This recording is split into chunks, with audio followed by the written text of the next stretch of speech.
Hello there guys, this is my Sniper Elite V2 remastered Sniper Elite difficulty walkthrough. This is Karlhorst command post, I believe that's how you pronounce the first bit, but this is the command post mission, and this was a mission I kind of forgot about how difficult it actually was. This is the one that always sneaks by me. I've been through this game now 2 or 3 times on this difficulty, and I can remember the main hard bits of the mission after this one and the ending being a bit tricky.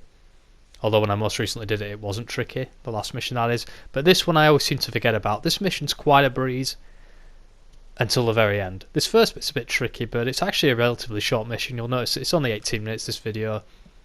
It's a lot shorter than the Tiergarten flak tower. And again, I've no idea if I'm completely butchering all these names. I probably am, because I'm not a native German speaker. In fact, I'm not a German speaker at all, so that was a redundant statement. But never mind, cracking on. Just this mission you can kind of just blast through.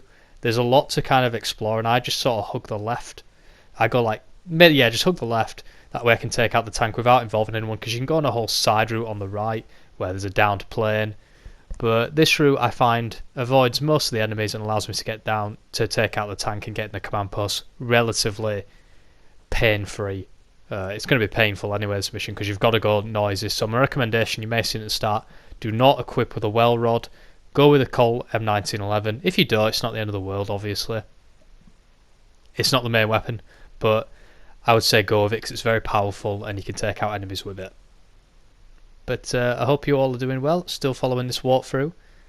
There had been a big break, but that's because I've been doing the other stuff on the channel, the Euros, as the tank does spot me, but this doesn't seem to alert any enemies. I'll just interrupt myself there.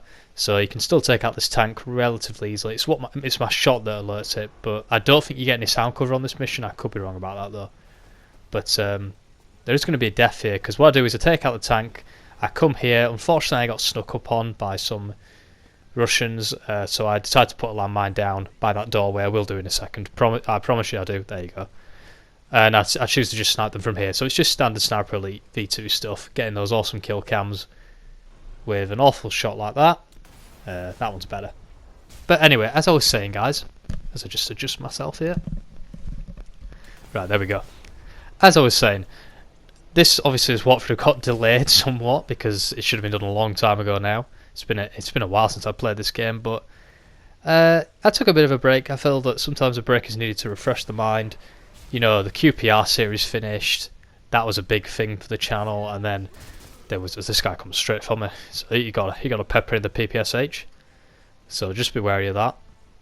And then there was the Euro 2020 series, which was obviously I don't regret doing it. I had a lot of fun doing it, but you know, creativity went to die there, because all I did at the end of the day was watch games and commentate over them, and I like to think I did a half decent job. Hope it brought you the Euros. If you did tune in for it, it was a lot of fun.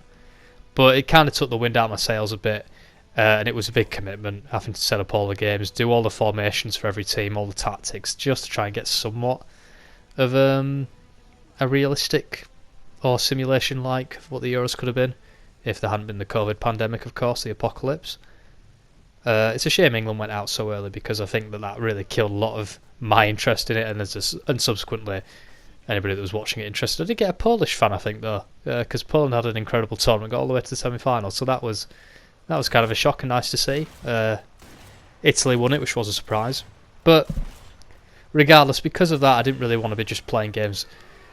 You know, I didn't want it to become a chore. Every game went on, I had to do some commentary over, and I had to be on my alert. I think the Devil May Cry 3 playthrough was suffering, but I'm ready to go back to it now. I'm getting my yearning back to go on Devil May Cry. I think I burnt myself out a bit playing through it so much early on in the pandemic, but I really want to go at it again, get 3 done on hard, and then move on to DMC4. At the very least, DMC3 will get finished. That is a complete promise. Because in the meantime, I've been playing stuff like Splinter Cell Chaos Theory, which makes me look at the stealth in this game and kind of shudder, because I've been playing Chaos Theory, and if you don't know, that is possibly the second greatest stealth game of all time. In my opinion, many people say it's first. It's between that and MGS3 for me, but just look at this Colt, by the way. I mean, look at that, and as those doors kind of glitch out, because the game doesn't know whether it should let me in or not. But just use the old-fashioned third-person cover trick, and you'll be fine. You get in the command post within 5 minutes there, so that's not bad. There was only 1 death in all of that, so as you can hear, some guys are a bit annoyed, but if you just get in the command post, I think they I'm not sure. Yeah, they do despawn, I think. So yeah, just getting the command post will be fine. And this bit's relatively easy as well. But as I say, I've been playing Gears of War, and I went through Gears of War 1 and 2 and just started Gears of War 3. So I've been having a lot of fun just doing that and just relaxing. But now I'm ready to go again. You know, Bedley's got a new series that's going to be ready to go, and Devil May Cry 3 can get finished. And who knows where we'll go from there. But I hope you're willing to stay, because we've managed to pick up 28 subscribers. It's incredible. I wouldn't have thought that. So it is just for fun. It's not a serious endeavour at the moment, so hope you're enjoying. But again, here, just use the third person cover trick. And I do apologise, guys, if you want me to talk about the gameplay, but it's kind of standard Sniper Elite. This is not the hardest part of this mission. That is coming up shortly, but even on this difficulty, they do, like, just one bullet puts you in a very precarious position like that. But one thing I do love, that the animations are very stiff in this game, but I love how limp the bodies go when they do actually get killed. The way they just drop, especially the incapacitation, to then getting them, to putting them down as they're slowly going down, is really cool, because they just like lose all the senses, obviously, because you've put a bullet through your brain. That happens, and they just fall. It's actually really well done. It's something I kind of appreciate in this game, in this remaster, which, to be honest, it certainly looks a lot sharper and plays a heck of a lot better. Thankfully, because I have a PS4 Pro, I'm able to increase performance, and I'm not sure what frame rate it runs at. I feel like it was running at 60 when I was playing it, but I could have also gone for favour resolution. But I don't know who in their right mind would choose when given the option resolution or performance. Surely, I like to think I'm not alone here, but you would always pick performance. Surely you want the game to run smoother than look a tiny bit better. For me, it's always an obvious choice. I'll always go for higher frame rates. And it's funny looking at this, because I've been going through Zombie Army Trilogy at the minute, and that all uses the Sniper Elite V2 engine, as opposed to Sniper Elite 3 or 4. And then me and my friend have moved over to Zombie Army 4, we picked that up in the sale, and we've played a few missions of it, and it's such a vast improvement, and you can really see how far this series came. Because I would say that this game is very goofy. As I said at the start of this game, it ain't a magnificent game. It ain't even necessarily a great game. It's kind of just okay, but it does the business, doesn't it? Like and the kill cams, the bullet cams, and it all comes together to make a really fun sniping experience, despite the numerous flaws it has. But Sniper Elite 4 is a genuinely good game. Like, it stands up on its own, and it's really good to see the series come that far. And who knows? I believe I should get Sniper Elite 5 the news this year. I believe so. News at the very least, or an announcement, but obviously there's a good chance that has been pushed back due to the pandemic, but we'll keep our eyes out. There's a lot of gaming stuff going on anyway at the minute. If you're watching this when this comes out, we've got the Xbox game showcase, haven't we, on Thursday, the 23rd. I believe that's Thursday, yes it is. So a lot of hype for that, but look how the amount of Russians that are hiding down here. This is why I say don't take the well rod, because there must be 10 to 15 Russians all just crammed in a corridor that charge you, so there's no point going stealthy. It ain't happening, son. So just get the sniper rifle you're comfortable with, as always, and mow them down. And then you'll get this cutscene here that obviously we're going to cut, because this is a walkthrough. You don't need my help to watch a cutscene. If you do, you're going to have a very hard time getting to this point. But this is the checkpoint. This will be the part that people are here for, because you've got to, as you may have seen, the objective is eliminate the Russian sniper team, and that is a hard task. The first two are going to be here, and just remember, one shot from these guys will put you to death screen. That guy's really confused as he skates. I hate that. I really hate that, like, wounded animation. It's like you put a bullet in them and they just bloody skate across the room. It does my head in. It's the one thing I wish they'd change in this remaster. But as you can see, I die here. But that checkpoint there, I believe that's the only checkpoint you're going to get. So I get a bit annoyed, so I mow down that guy. But this is the checkpoint here, guys. This is the one you're going to get stuck on. So you're going to have a guy there. I think he's always there from my memory.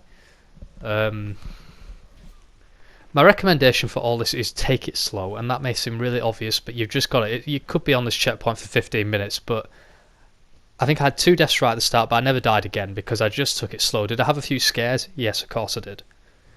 Now, there is a guy in that tower, but I was completely unable to hit him. And then so you're going to get 2 that charge you there. Make sure they go, because I think they're the ones that caused me issue. But I decide to loop around the map in like a circle, so I'm going to go left here and go around the map and take out who I see. I don't think there's that many overall, but you've just got to keep your wits about you, keep sharp, and take it slow, and you'll get through this, guys, honestly. And when you do, I'd say it's the second hardest part of the game. The hardest part is coming after this. But judging from my experience on this playthrough, I'd say this may be the hardest bit, because these guys are so well patterned, so well hidden, sorry, that's the word, and you've got a lot more freedom of movement. The mission coming up, the next one, you're stuck in a rigid path, so you can learn the enemies a lot quicker, I find. In this one, despite the fact they have the same paths every time, the map is so open, it's very easy to lose the targets you're going for, I find. And so many different variables that can go wrong. But as you can see, I'm trying to draw this enemy out, I believe. And there's one there, you see, so just keep an eye out for the flashes. As you can see, when I get hit like this, I'm not going to take a risk. I'm going to wait for my health to fully regenerate, wait for all the blood to go, and not risk it. It's not worth dying and losing the progress. So there you go. Try and bait him to do that. That's my main tactic. Edge yourself out slowly in first person view. Miss every shot in the world because you're a terrible sniper. There we go. Lovely headshot. But get him to shoot first, because I believe they're using the mods in Nagant. So when they fire one shot, they've got to like manually reload it. And that, if you're using the Gavur, that'll give you a really good opportunity to pounce on them with multiple shots before they can fire back. Because it always takes 2 shots for them to kill you, so you've got an advantage there. But they do manually reload quick, I should say. But some guy saw me here. This was a pretty nervy moment. But this is the pattern I'm going to go. As I say, I'm going to go left around the map. But there you go. We saw the flash, and this is a cheeky one because I don't think I can hit him. Yeah, that's really bullshit. I don't like that at all. And that's what makes these guys a pain in the arse. So I believe I have to go around to get him, because there's just no way I can hit him. And like, I'm taking a risk here coming out of cover. As you can see, yeah, he's shooting me through the wall. So we're going to have to go around to get him. But I'm going to wait for my health to fully regenerate, because I'm fairly certain he can pip me anywhere in this room. So I'm going to have to wait. Oh, that was scary. Yeah, that's what makes this tricky. Like, and another one. So what is that? I think that's 4. Well, that's 5 enemies in total that are on the ground that will just hunt you. So I really should have stressed that at the start. That completely slipped my mind, but it just shows you how, even though it's so difficult, I don't keep the section in my head as well as I probably should. But yeah, always be on the lookout. If you're hiding in one place for a while, I recommend maybe leaving a trip mine or a landmine, whichever one you prefer, just to stop that from happening, because that is scary. You don't want that to happen. Because if I'm not looking behind me, I die there. It's simple as. But I don't recall anybody else following me on the ground, so 5 is the number you should look for. I'll keep you updated, obviously.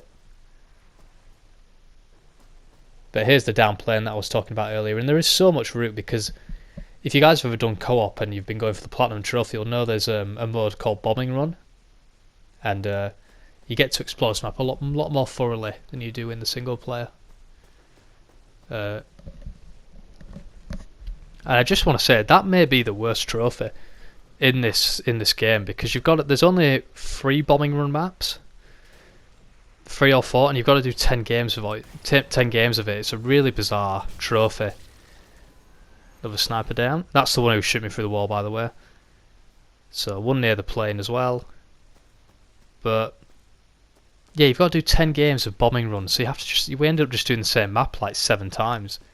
And it's also a really difficult game mode, because as soon as you collect the plane parts, you just get spawned on by about 20 enemies. So we went through that on Cadet. It was the last trophy we got, because it was probably the most boring one to do. But yeah, you've got a couple enemies in this little courtyard near where you started. As you can see, I'm nervous, you see. I'm nervous that somebody's going to be following me in. But I'm really glad this is something that Sniper Elite has moved away from. Not obviously, enemy snipers are still a thing, but they're a lot better done. As you can see, he's really far away. But that's a cool shot. 120 meters. I'm hoping that's the end, but it's not. When you killed everyone but the last guy, the objective marker will move and show you where the last guy is. So just remember that. Kind of wish the game gave you the objective told you how many there was, but what do I know about suspense, eh? So I hear the shot. Moments like that, don't stop running. If you do get hit, you're gonna have to commit, either get in cover or try and run to cover. But this is a pretty nervous moment because I don't think I know where he is. So I'm trying to bait myself. I think I'm even gonna throw a grenade in frustration. What I'm hoping is that when I throw the grenade, I hear him say "grenade" or something.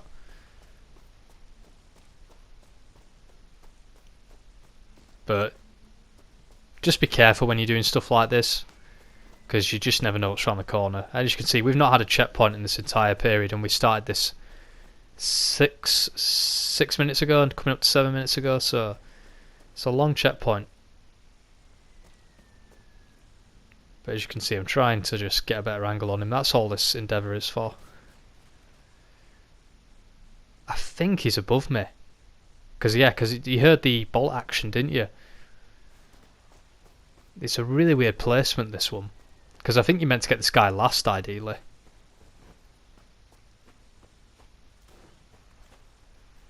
See, you can hear the shots. This is when this game works beautifully. Where is he? I'm really confused. Yeah, there you go. They saw the flash. So yeah, it's clear that the game wants you to go around. It wants you to kill everyone else, then come to the courtyard, because in fact the cutscene is set there. But if you do what I did, then yeah, you're not gonna have any trouble with that guy. But the last one's in the tower, so we're gonna have to take him out. And please, guys, do not die on that guy, because that'd be all your progress gone. You'd have to do it all again. But you should be all right. I think you get into a zone when you do these sections, and you die a few times, and you realise there's no checkpoint. You learn how to deal with these snipers, even on this difficulty. But he's on that platform bit with just below the arch that has been blown up. Where I'm looking now, he's on that platform, I believe. There you can see. But I am going to move because this is not a good place to hit him from, mainly because the wind is so it's more far right than Hitler, and that was really, I could have died then. It's giving me a heart attack watching it. But just go around. You want to be really cheeky with this. Cheese the game as much as possible, which I'm going to do here, because this is excellent cover. So bait him to do a shot, engage in a bit of a sniper duel. You know, just take pot shots, guys, because you've got the ammo. Don't worry about the ammo. Get him once. Ooh, it's getting nervous. But yeah, you'll have plenty of ammo, so don't be nervous. Just lean out, shoot at him. And there you go. Mission done. And thank you for watching, guys. Hope you enjoyed it, and I hope it got you through the Karlhorst command post. I'll see you next time.